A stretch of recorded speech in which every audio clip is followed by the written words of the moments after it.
Minasan konnichiwa, welcome to the Board Game Dojo's newly redesigned, restylized Indie Spotlight series, where we bring to you games from small publishers trying to find some hidden gems. Now, we have redesigned this series for 2024 on the back of some great feedback we got from you, because while some of you have said, well, we really enjoyed the series, keep going, others have said, I don't even know when you're posting a video to this series because I don't even know these games exist, which is a really good point. How do you search on YouTube for something that you don't know exists? I probably should have thought of that before, huh? Not really a marketing major, so sorry about that. But hopefully our new idea is going to be something that you like, and you can put your feedback in the comments below to tell us whether or not you think it's a good idea. Because what we're instead going to do is we're just going to bring you the good and the best indie games that we played in the last month as a kind of monthly roundup, if you will. So that means that some months we might have 3 games to bring to you, or some months we might only have 1. But luckily in our first edition of this, we have 5 great indie games to recommend for you today, and we will be counting them down from the 5th best indie game we played last month to the best indie game we played last month. And ooh, it is going to be a great debut, so let's get it started.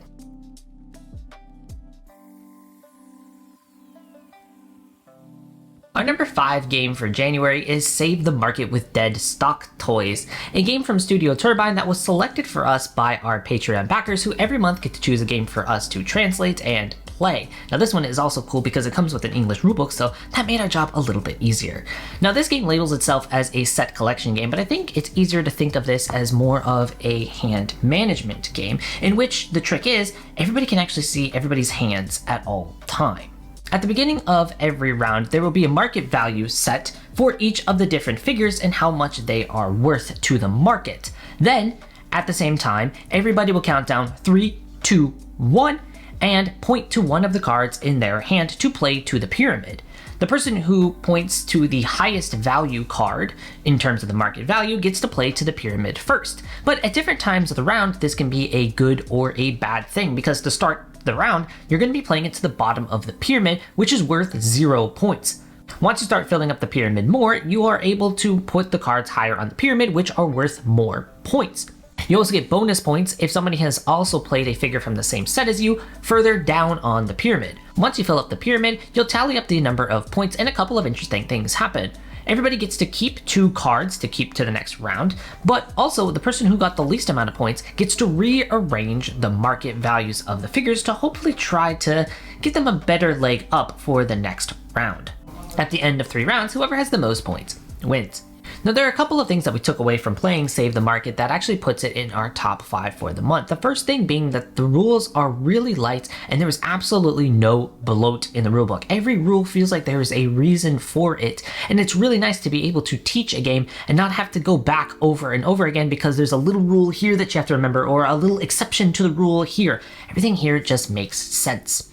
And this actually makes it quite an accessible game, if not the most accessible game that Studio Turbine has put out yet. And that means that actually we can see this playing very well with families, because kids can pick the figures that they think look cool and they will definitely be getting points throughout the round, while adults can try to finagle their strategy just here to gain an extra point in this spot, or an extra couple points in this spot, or change the market value just right to give them a leg up on the next round. There's a little bit of something there, but it's not an overwhelming amount.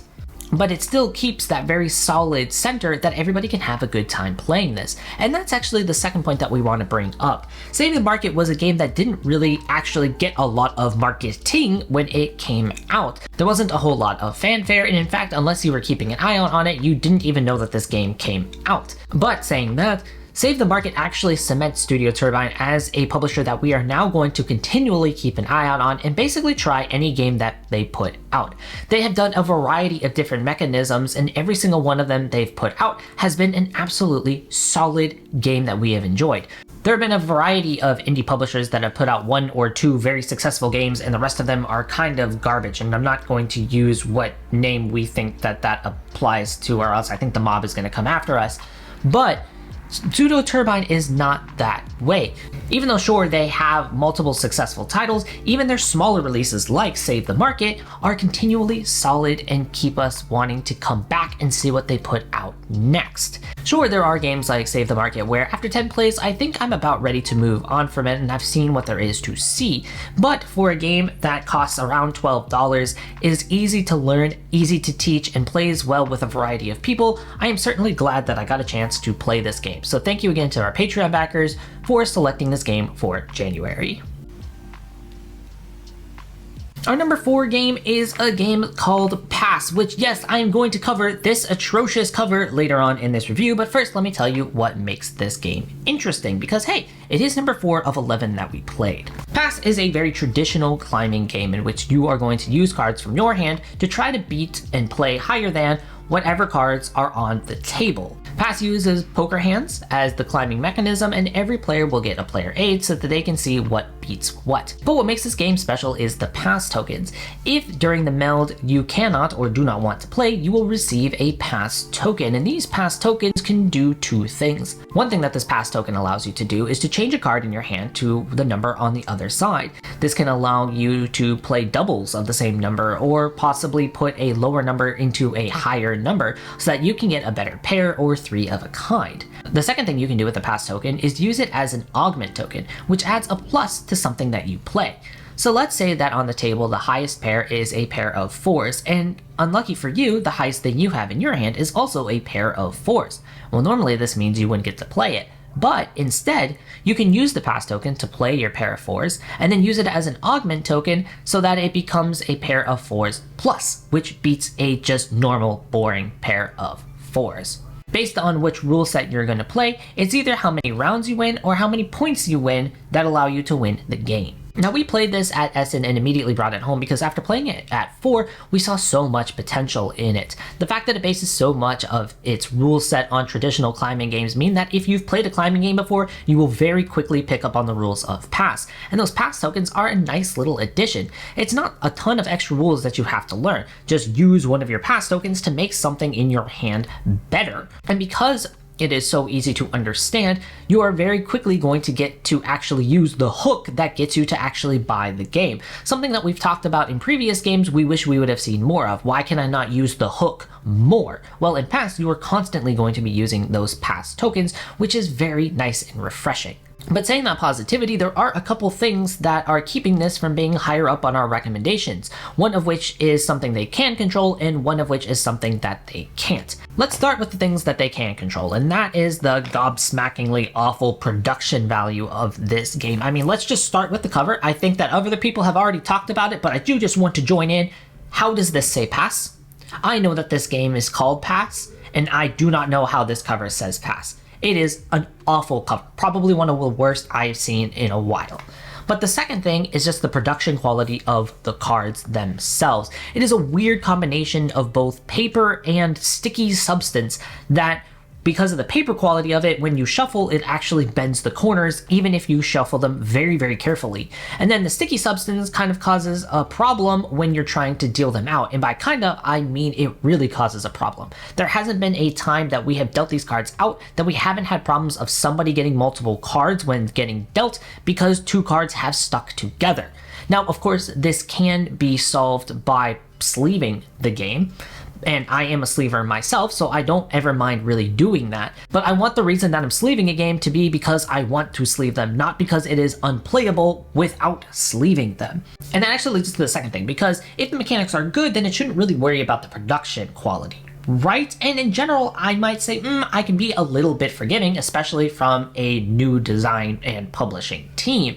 But the problem is that even though a lot of the mechanics might be not exactly the same, this definitely rhymes with Scout. Every person that we played this with said, yeah, this is basically a simpler version of Scout, and I think I would much rather be playing Scout. Now, I think part of this might just be because the production value's frustrating people right away, and that is not something to discount. If you're going to come out with a game in the same arena, you better put together a package that justifies owning both, especially if it seemingly is as close as Pass is to Scout, where, hey, if you can't play something this round, then you can do something to make your hand better. Like I said before, a lot of the mechanics aren't exactly the same, but when it gives the similar feeling of Scout, then that's where that production value really matters. Now, I don't want to stay on this game too long, and rumors are that Madigo, the French publisher, has actually picked this game up. So hopefully they can tap into a bit more of a potential, put together a better overall package, and hopefully help Pass reach the heights that I actually legitimately think that it can get to, because at the core, I think you have a really solid game,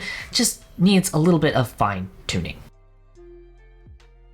Speaking of terrible production quality, let's talk about a two-player game called Hackstuck that you play on a piece of paper, and I'm pretty sure if the wind is blowing too hard or even your air conditioner, I think this box is actually going to fall apart in front of you. Hackstuck is a two-player abstract game that has rules set that you can teach in 20 to 30 seconds depending on how fast you're talking. Each player is given a ship in their color and 4 movement tokens ranging from 1 to 4. On your turn, you're going to choose one of your 4 movement tokens and move your ship that many spots in any direction. As soon as you're done doing that, you can pick up one of the gems and put it anywhere on the board. You cannot reuse one of your movement tokens unless you use all 4, and then you can flip over all of them again. Your goal in this game is to out-survive your opponent, because if at any point one of the players is unable to move their ship because any of their movement tokens would land them exactly on a gem that has been placed on the opponent's ship or off the board, well, then that person loses. Even though this game is always quick, it can range a bit in playtimes because there are some times we've played this where one person only plays 2 or 3 movement tokens and they've absolutely boxed themselves in already. But other times the board is slowly but surely filling up with tons of gems, and it's a battle of wits trying to figure out where can they move, how can I get out of this, am I putting this gem somewhere in which in a couple turns I'm able to get out of this corner and they are not.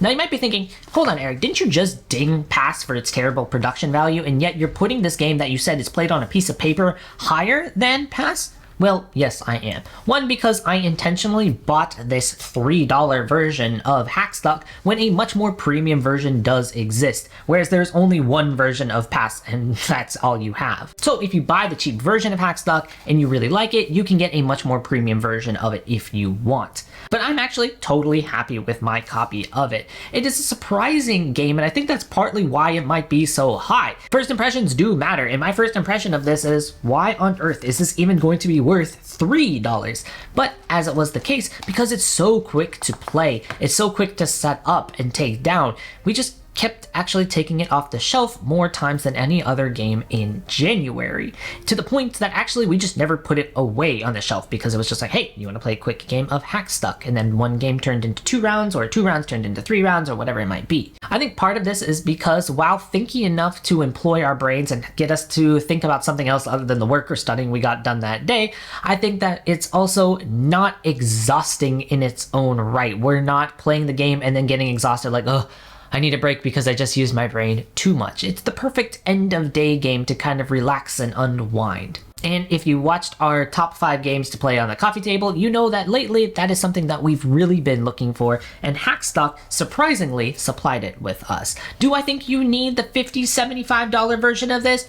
Probably not. I would try out the $3 to $5 of it first, and you can probably actually find enough pieces and stuff to play a version of this at your house, but I would try it. Hackstuck, our number 3.